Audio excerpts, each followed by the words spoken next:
All right, we're going to see how this goes. Oh, I'll move in the back. No, you're totally fine right there. No, we always laugh because no one ever sits in the front row. It's a little bit like church. And so the only people who sit in the front row are people who really care about the author because they're not afraid of the author.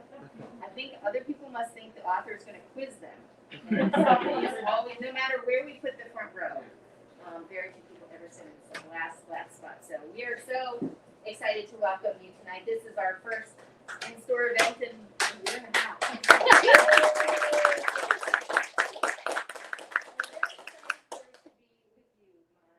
So Maan Gabriel, this is her new book, After Perfect, her first book. And she reminded me that we had met a couple of years ago when she was thinking about opening a bookstore, and I dissuaded her, as I so often do. Which is terrible that I do that. It's a lot of hard work. You have to have somebody else who's willing to support you while you do it. I know. My husband. Yes. Maan is a mom, a wife, a dreamer, a writer, and an advocate for women's stories in literature. And you can tell from just talking to her about the other authors that she knows that she's part of that group of wonderful authors that support each other, which is just, as a bookstore, I love seeing that and hearing stories about authors who have met here. She earned her BA in Communications from St. Scholastic College in Manila, which actually my sister and brother-in-law are living in Manila right now. Oh, see? And her MPS in Public Relations and Corporate Communications from Georgetown University. She has lived in Manila, Brussels, Dakar, and Mexico City. During the day, she works in strategic communications, and along with her husband and son, currently calls Washington, D.C. her home. And After Perfect, as I mentioned, is her first novel. You're not here to hear from me, you're here to hear from her. So, without further ado.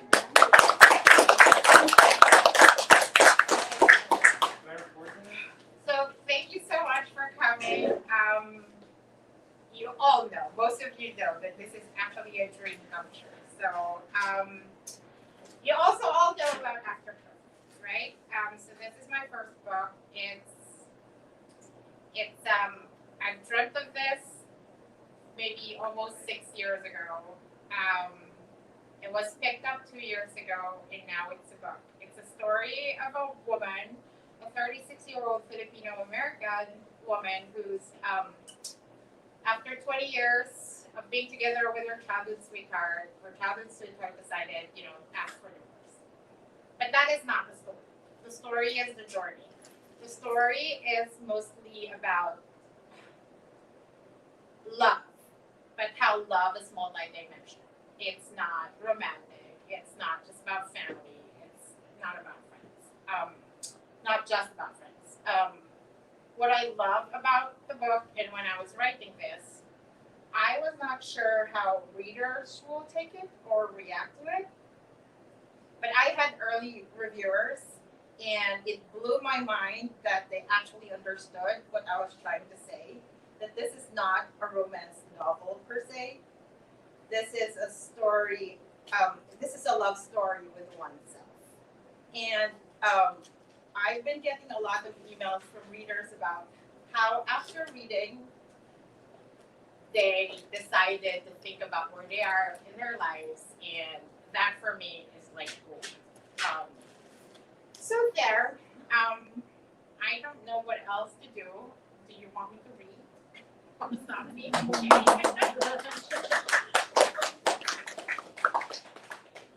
So we have a lot of cast of characters here in this book, right? And this is my arc. This is like my notes and everything. We have a lot of cast of characters in this book. And advanced readers were telling me that the story wasn't built just because of Gabby. That's the name of our girl, Gabby's journey. But because of the outside forces that was helping her through her journey. So I felt that for me, that's a part that I'm going to read from is when Gabby, I'm not going to spoil it, I don't want to spoil obviously, but when Gabby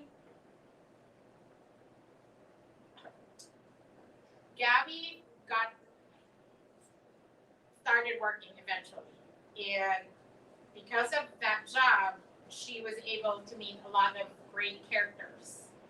And that shaped her road for her, right? And so let me read this part that I really love. Gabby was going to open the bookstore that day, but she was late. And instead, she saw her boss standing outside the bookstore.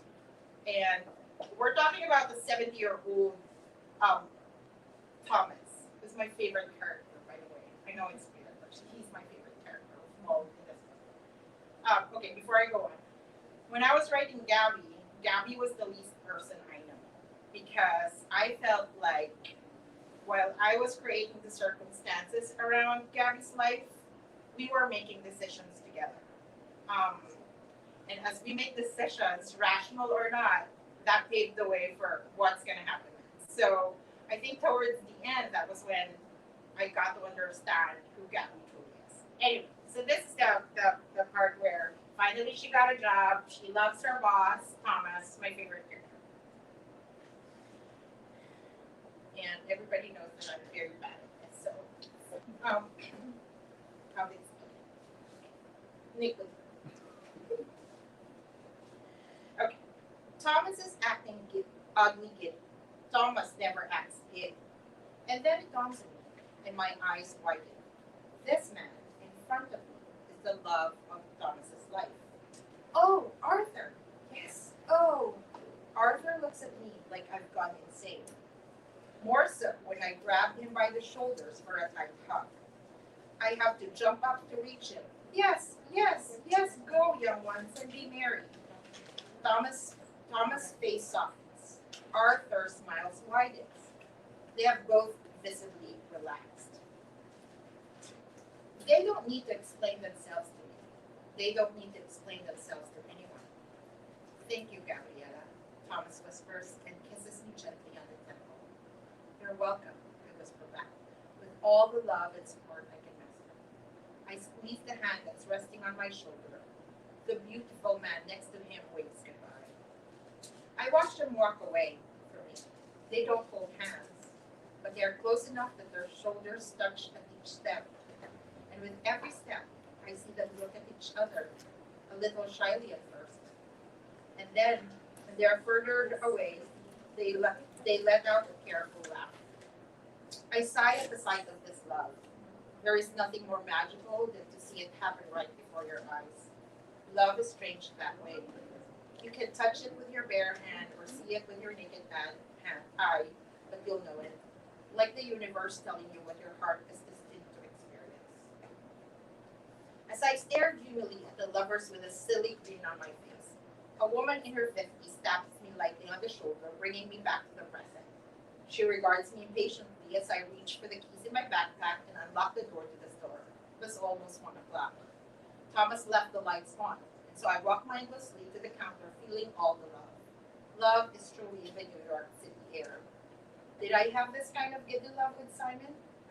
We'd been together for so long that by the time we got married, the excitement has fizzled between us. There was nothing new to be discovered, no mysteries about each other to unfold. I'd like to believe that we loved each other, but I don't think we were ever in love. And we both deserve to feel that, even if it means feeling it with other people. No one should live life not knowing how it feels to be in love, to feel like this, like Thomas and Arthur, like how I feel about Cole. That's it.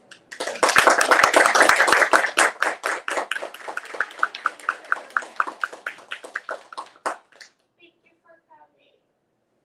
Hi, Dad. Oh my gosh, you're gonna. Yes, I do. We met on Twitter. Yeah. She's also an author. It's a fascinating world here. So thank you for coming. If you have any questions, you can ask me. Yes. I would like to know why Thomas is your favorite character. I answered this in an interview weirdly in an IG live yesterday why Thomas is my favorite. I felt we needed that one person. I always say this, I'm a functioning introvert. I have pockets of friends. I can't function with big groups, right? And so, in every pocket of friends, there's always something you love about that special friend in your life. And so I picked them. I'm not saying there are bad ones, you know, but I picked each one from all my friends and shaped it into Thomas. And I wanted Thomas to be an elderly person because he's been broken before and he has seen life. But in this book, he sashayed through life like a ballerina, you know, like just twirls, and it's just so very magical. There was a scene here where they went to a beautiful Lips. It's a drag queen show in New York, and he just sparkles, and you know you want that in your life. And I thought, you know, that for me when I was writing him, it's just a perfect friend. Thank you. You can also. Okay, you want to ask a question, love? Oh, okay. Yes. When is the sequel or spin-off coming out? Oh, okay. This is funny. I got maybe 5 to 6 emails about the sequel question because they felt like they wanted to know what Colt was thinking, the guy in the story.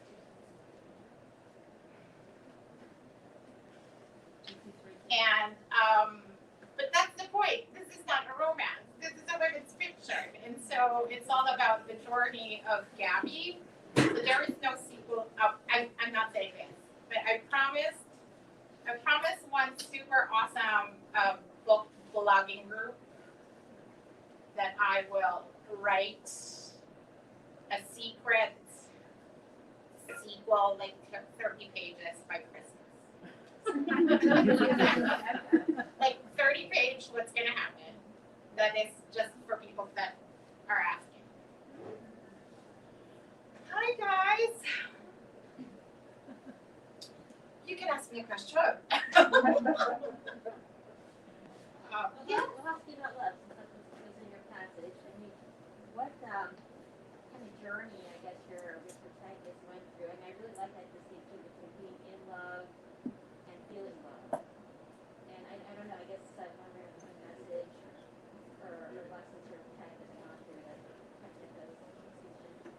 So no spoilers, but so this book really spoke about love, like multi-dimensional kind of love in every aspect. So we are going to discuss how a love is from like divorced couples.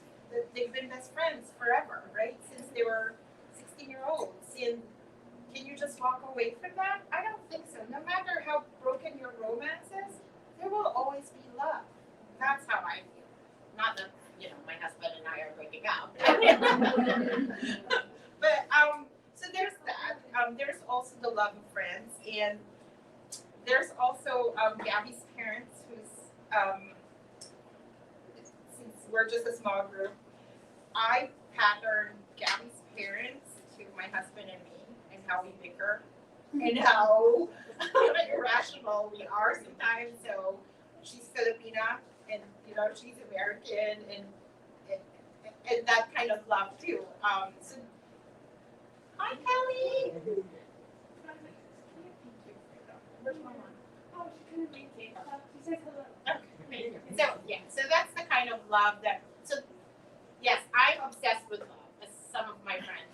Like I'm so obsessed with love. So I hope that I was able to explain the different kinds that are known to me.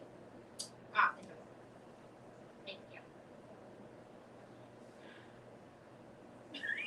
Again, you have so many questions. So what do you view as the difference between women's fiction and romance Oh, novels? I okay. mean, I know the answer, but Do you really?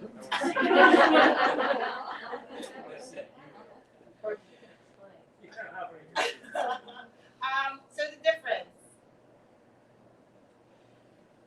So women's fiction is focused on the women's journey, right? The voice of the woman, and it could be romantic. There could be a strong romantic element, right, in the story. But the ultimate goal is to show the journey of your person. So that's the difference. When you say romance, it's a given that's a happily ever after, right? With women's fiction, and somebody read my book, oh no spoilers. you would not know until the end. So that's the distinction.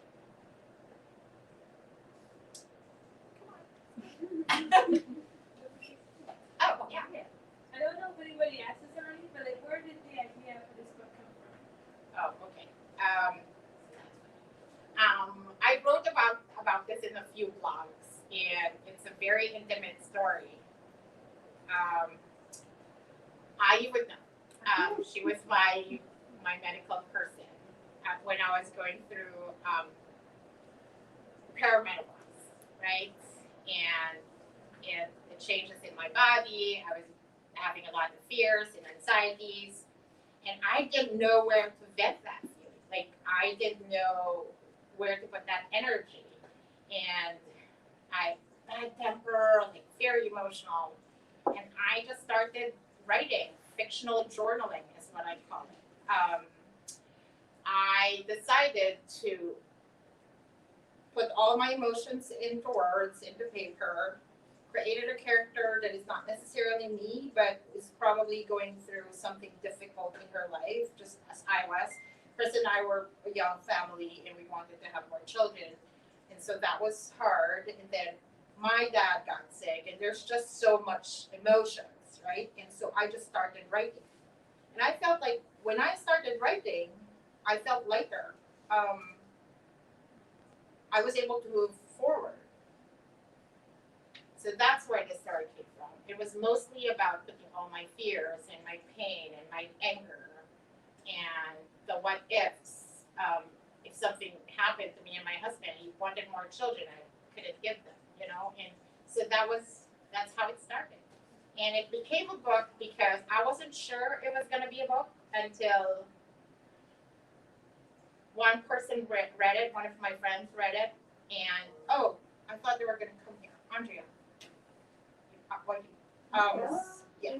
So Andrea, one of my friends from Senegal, she asked me, are you ever going to write a book? And I said, no, why? Are you nuts? She said, well, you should. And so Andrea asked me to write, and I started writing. I showed her some pages. Another friend asked for some pages, and then that was that. And then I wasn't ready to go through the entire journey about looking for an agent or looking for, I you guys know I have a full-time job, so it's just difficult to put pitching papers. We're talking about hundreds and hundreds of pitching agents, so I wasn't sure it was going to be a book. And then I came from a trip from Seoul sometime 2 years ago, and I was inspired and I was able to write in the airplane. I finished the book. That was October. November, I pitched it. January, it got picked up. No agents. So this was just a real chance encounter. And here's the funny part. Let me just tell you guys. Today, I emailed somebody 2 years ago. I emailed an editor for a big publishing house, and Chris was there when we got the message 2 years ago. My debut came out yesterday. She emailed me this morning and said, "Oh, I'm sorry, I missed your pitch. We're ready for you now." Like 2 years ago. So sometimes I kept saying it's really not luck, but it's really hard work. So that's my journey.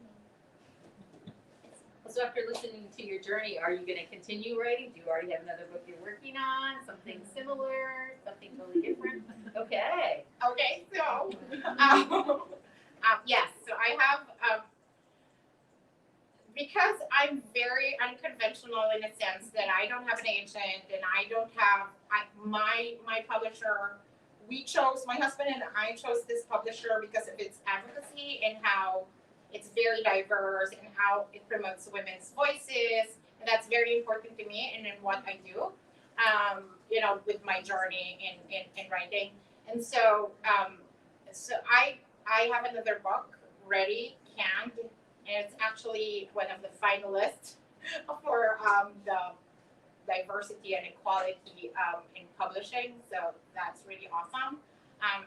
but right now it's also being considered by someone else. So, yeah, I don't know. Like, but I have books coming, 3 more, I think. So I'm excited about that. Will you stick with the same publishing company? Or So, you're not sure? I'm hoping I will, but so there's a lot of entrepreneurial thinking that should go with the process and the hard work.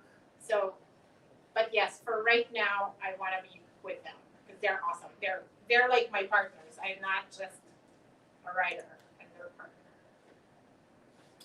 Thank you. Nobody else has a question. I have a 2-part question. Yes. So we know you have a full-time job. So my 2 parts are, how did you fit the writing in around the full-time job and the traveling between different countries? So that's part 1. And then with the work that you do in communications, did any of that inspire anything in the book? Yes. So where I work, I'm very glad that they let me move with Chris. I work in DC, but they let me move with Chris around. So because I didn't need to go to work, I worked from home. That hour before and the hour after the commute, that was awesome. That's like gold. So I was able to write that way. And weekends during the pandemic, well, I wrote this before the pandemic. So I don't know. It was more of like, there's a lot of sitting around in the room, right, Chris? Not getting out of the house. So, and it takes a village. And I'm going to tell you, my mom and Arnie and my brother and my son and Chris, it takes a village. Like, I will not be able to do this if I was just doing this by myself. They let me sit around just right, I guess. And then, what was the second question? Oh, it inspired. Inspiration Yes. from your day job. Yes. So, there was a quote here about, you know how serious my work is. And sometimes in strategic communications, it's serious. It has to be concise and, like short. And I have a boss who is like, oh, you can't say that, or, or, Someone's gonna be reporting to your boss. like, what kind of words you can say as opposed to your personality, like how do you balance that? I feel like I'm successful in my job, right, guys? Okay. I feel like I'm successful in my job because of who I am, like it's the character that I put in my job, and so I put that here too. So there's so much about communications and writing and with bosses and that dynamic. So it's in there. Thank you. Yeah. I just think that it's so wonderful that you emphasize that this is a woman's story and not necessarily just a romance. And so I just wanted to ask, why did you make that decision to focus on Gabby's journey? And there is, as you mentioned, a portion of romance, but why did you decide to do that? Because I read a lot of books and usually romance is the main thing, and so I just wanted to hear from you. So let me just start by saying I'm very lucky with my publisher, because I know there is that, right? The women's fiction versus romance. And some publishers would have to move you towards more to the romance side. But my decision to make this a women's journey is because, we have friends and we talk to women and we have the same problems.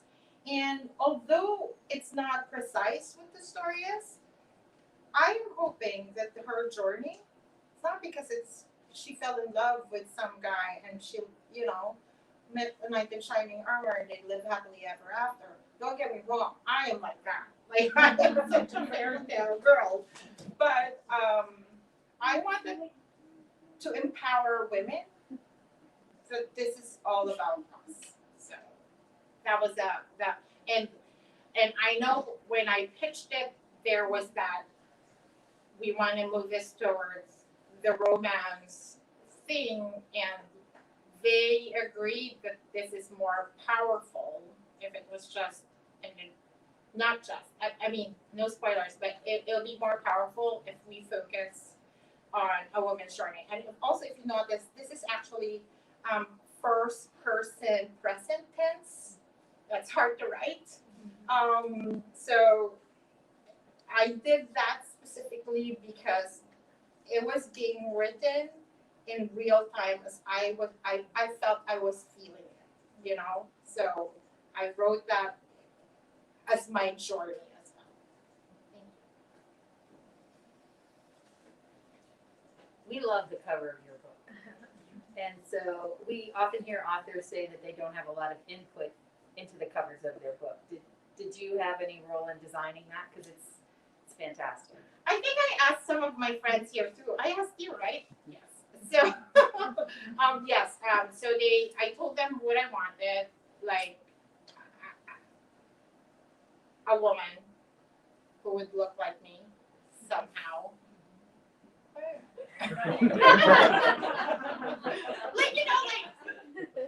Like the color of her skin, or I think this is the art. Yeah, okay. So, but yeah, so the color of her skin, her lips, her black hair.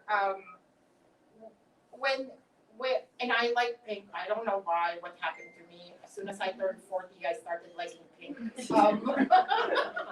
But yes, I have input in it.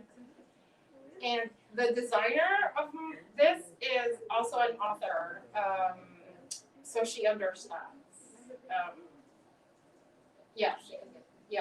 And I loved it. True story. When they gave me the final, I cried. Like, true. Great cover. And we say don't judge a book by its cover, but quite honestly, when there's so many books to pick from, your eye is drawn to certain books. Thank you. They would be happy. My publishers would be happy to hear that. Why not blue? So why not blue? I have a question. So why not blue? It was because I felt like the books that were coming out last year were all blue.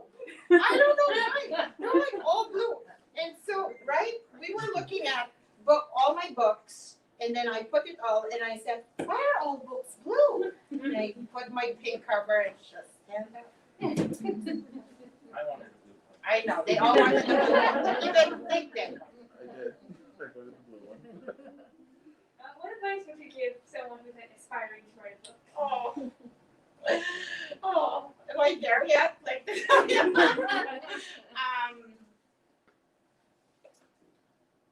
just write. I know this is the weirdest advice that people just write, no matter how bad it is. Like, I'm not saying you're gonna write something bad. I'm just saying first drafts will be horrible. I want you all to know that English is not my first language, so that is even harder, right? So I have to be very specific about my grammar, and I have to double check. But if your heart is fixed at a certain message, I think you will be able to expound on that. And I wrote a blog about this. It's about how my strategic communications background helped me outline what I needed to do to actually finish a book. Like, what is your goal? Who's your audience? What is your message? Who's your heart? Like, that story. And once you have that, the tactics will be your research and the people around you. And just go right. Like, I know you're very creative. I've known you since you were a little girl. So just explore your creativity. I started dreaming when I was 14 years old in Manila, in the Philippines, in my English class. And my teachers didn't think I could do it. But hi! Thank you for asking. And you can always email me, Kelly. I was going to say, I have a process question that maybe Kelly cares about or not, but sometimes when mystery writers are talking, they say, I'm a pantser or a planner, which I think applies to any author. Are you a pantser by the seat of your pants or a planner. That's right. However, my second book, I had to plan. I mean, the first book I think is always like that. I don't know, because I didn't know anything. Like, I didn't have MFA. I didn't have creative writing classes. I just went, there's it. You have to go to writing conferences, writers' conferences. Oh, she's a mentor too. Are you a mentor? She is a mentor. Twitter. Go to Twitter. There's a lot of aspiring writers there, and they provide all the information. It's a wonderful place, and that's how I learned where to go. Really, like I was telling you about writers' conferences, which I'm going to next week. That's also how and attending book signings.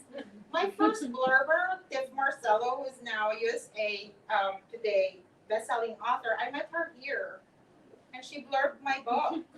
So it's really just a small world. Like, just go out there, educate, and write.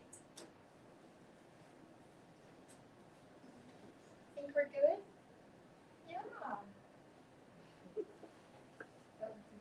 Jeremiah, couldn't tell if you were sorry, if you were clapping or waving your hands.